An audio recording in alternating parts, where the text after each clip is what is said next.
You don't wake up one day and lose your strength. It slips away, one unnoticed movement at a time. Maybe it starts when you grab the railing going upstairs. Or when carrying groceries feels just a little heavier. You tell yourself it's nothing. But deep down, you know something's changing. Here's the truth. Most people over 60 aren't losing their independence because of illness. They're losing it because of 5 small, hidden declines that quietly take over your body. But here's the good news. These aren't signs of defeat. They're signals. And every one of them can be improved, starting today.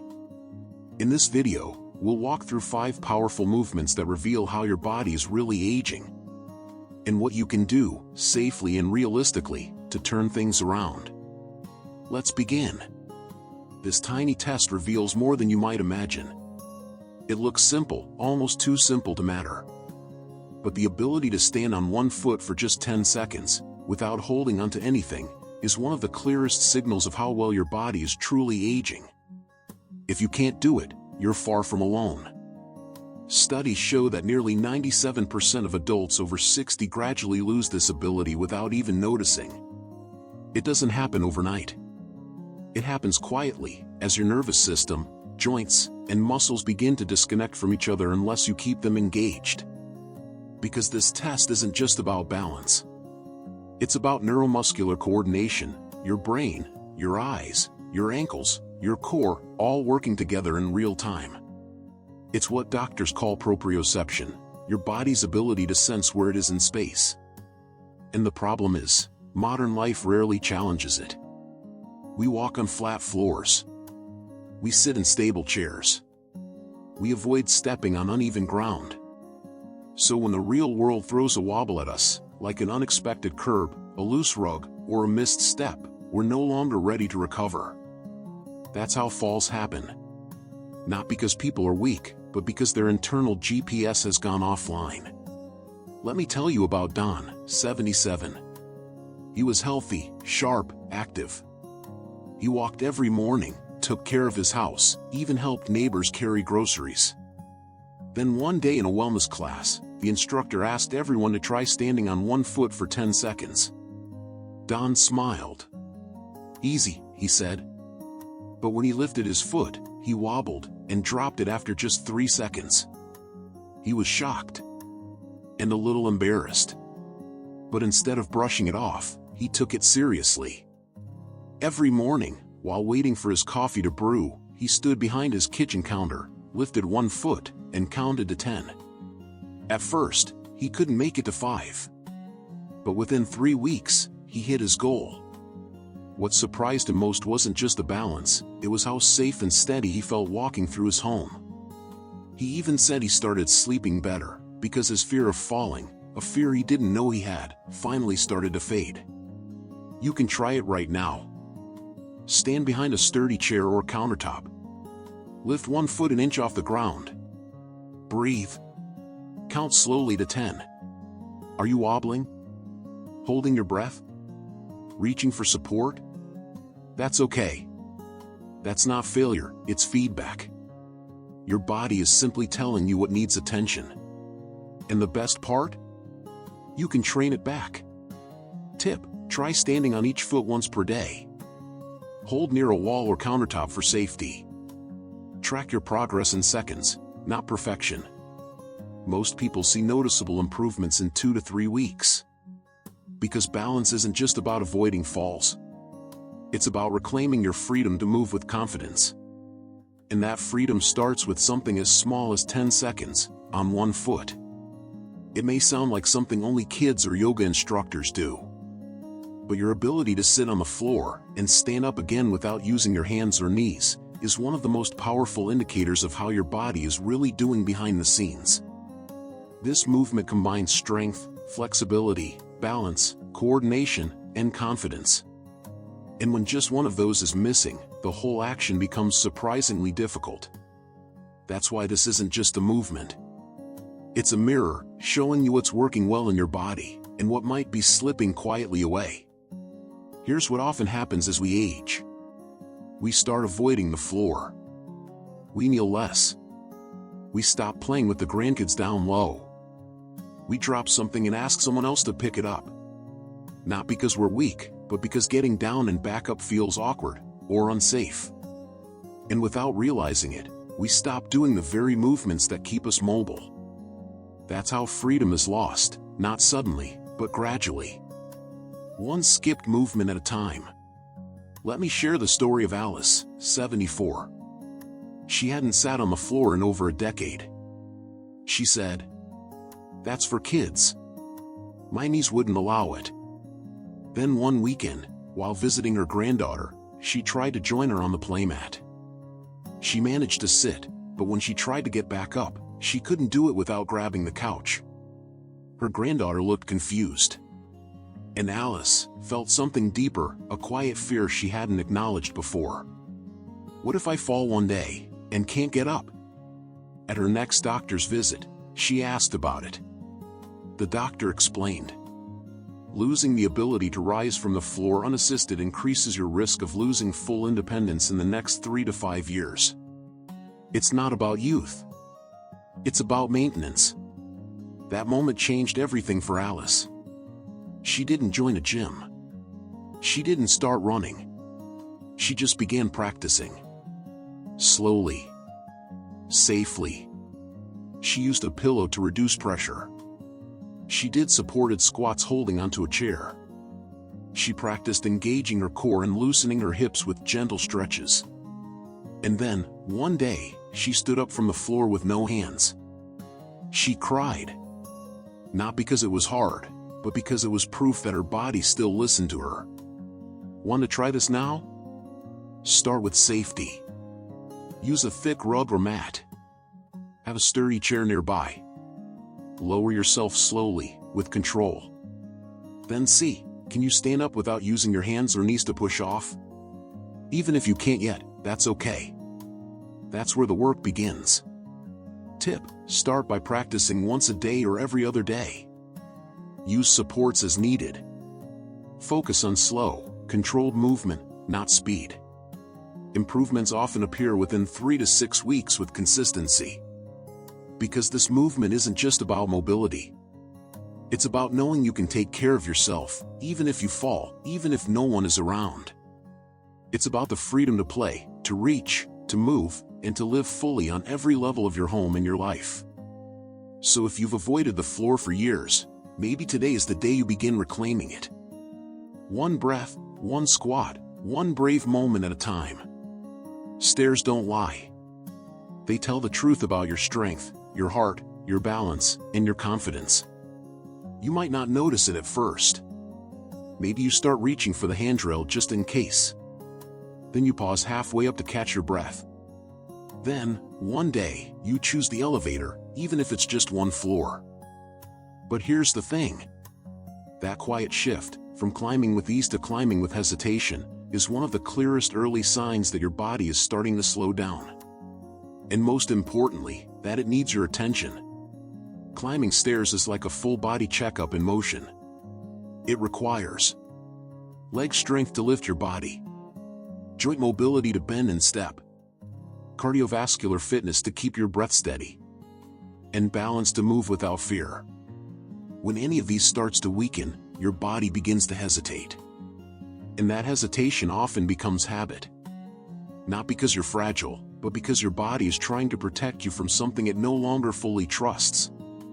Let me introduce you to Glenn, 79. He had lived in a 2-story home for over 40 years. He used to bound up the stairs, groceries in one hand, newspaper in the other. But recently, he'd started holding the railing. Taking breaks. He brushed it off as being careful. Until one morning, he missed a step and nearly fell backward. That moment shook him. He realized that what used to feel automatic now felt uncertain. His doctor told him something that stayed with him. Your ability to climb stairs confidently is one of the strongest predictors of long-term independence. That was all Glenn needed. He didn't sign up for boot camp. He started small. Step-ups on his lowest stair. Wall sits to build leg endurance. Calf raises while brushing his teeth. and daily walks, even if it was just around the block. Within 3 weeks, the breaks got shorter. By 2 months, he could climb a full flight without stopping and without holding on. He said, "It wasn't just my legs that changed, it was my pride. I felt like myself again." Want to test yourself? Find a safe, sturdy staircase. Try climbing a full flight, 8 to 12 steps, at a steady pace. Don't use the railing unless absolutely needed. Can you do it without stopping? Without losing your breath? If not, don't panic. But don't ignore it either. Tip: start with just step-ups on a single stair. Use your countertop for support if needed. Try 3 to 5 reps per leg, 3 to 4 times a week. Focus on posture and breathe deeply. Most people regain stair confidence within 4 to 6 weeks of consistent effort. Because here's the truth. When you stop trusting your legs to carry you up, you start shrinking your world down. You visit fewer places. You avoid certain homes. You skip opportunities without realizing why. But it doesn't have to be that way. With a little patience, a little courage, and small daily steps, you can reclaim that strength. And with it, the freedom to go wherever life takes you. It's such a small movement, turning your head from side to side. You do it when backing out of the driveway, crossing the street, talking to someone beside you. But what happens when that simple turn becomes stiff, uncomfortable, or even painful? Here's the truth. Neck mobility is one of the most overlooked indicators of aging. Yet it plays a massive role in your balance, awareness, posture, safety, and even how confidently you move through the world. When your neck stops turning fully, your body starts compensating in quiet ways. You rotate your entire torso to look behind you. You lean instead of turn. You lose the ability to scan your environment quickly, which increases your risk of falls, near misses, and accidents. That's not just about stiffness. That's about survival. Let me tell you about Barbara, 76. She had a minor fender bender one morning while backing out of her driveway. No one was hurt, but her son asked her gently, "Didn't you see the other car coming?" She paused, then quietly admitted, "I couldn't turn my head far enough." It caught her off guard. She hadn't noticed just how much movement she'd lost, because the loss was so gradual. At her next appointment, her doctor found tightness in her cervical spine, early signs of arthritis, and reduced range of motion. But here's the inspiring part. With just 5 minutes a day of gentle neck exercises, she began regaining control. Slow head turns in both directions. Shoulder rolls to release tension. Light resistance with a hand on the side of her head. Gentle chin tucks to reset posture. Within weeks, Barbara could turn her head fully again, not just for driving, but for everyday life. She said it felt like the fog had lifted. Try this now. Sit or stand tall. Turn your head slowly to the right, then to the left. Can you turn far enough to look over your shoulder? Does it feel smooth? Or do you feel pulling in your neck, upper back, or even your lower spine? If your rotation is limited or uncomfortable, that's your cue. Tip: start with 1 to 2 minutes of slow turns and shoulder rolls daily. Don't force anything, just move gently through your current range. Improvements often begin within 2 to 3 weeks of regular movement. Avoid static posture for too long, especially when reading or on a device. Because here's something most people don't realize. Your neck is deeply connected to your inner ear and balance system. When it becomes stiff or locked, it doesn't just hurt. It interferes with your body's ability to stay upright, stable, and aware of your surroundings. You don't need gymnast flexibility. You just need enough freedom to turn safely and confidently in a moving world. So whether you're standing in your kitchen, sitting at the table, or walking down the street, give yourself permission each day to move your head gently and fully. Because when your head turns freely, the rest of you follows. And life feels more open, more in focus, more yours. At first glance, this might seem like the easiest challenge on the list. After all, it's just carrying something, right? But carrying a 10-pound object, like a laundry basket, a bag of groceries, or a box of books, without hunching forward, losing your breath, or needing to stop halfway, is actually one of the most revealing tests of real-world strength and endurance. Because in real life, we don't measure our health by how much we can lift at the gym. We measure it by what we can do at home, with energy, safety, and confidence. Carrying weight engages your legs, back, shoulders, grip, core, lungs, and balance, all at once. And for many older adults, this ability declines slowly, quietly, until one day, that grocery bag that used to feel light, doesn't. Let me share the story of Ray, 82. He had always been proud of doing his own shopping. But recently, he noticed something. After carrying his bags from the car to the kitchen, he felt winded. Then, one day, he caught a glimpse of himself in a hallway mirror. "I didn't recognize myself," he said. "My shoulders were rounded. My steps were small. I looked unsure." That moment stayed with him. It wasn't just about strength, it was about the dignity and freedom that come from moving confidently in your own space. So Ray made a decision. He started with what he had at home. Soup cans in each hand for light walking. Small water jugs for functional training. A focus on standing tall, engaging his core, and breathing steadily through movement. He didn't do anything extreme. Just a few minutes a day, 5 days a week.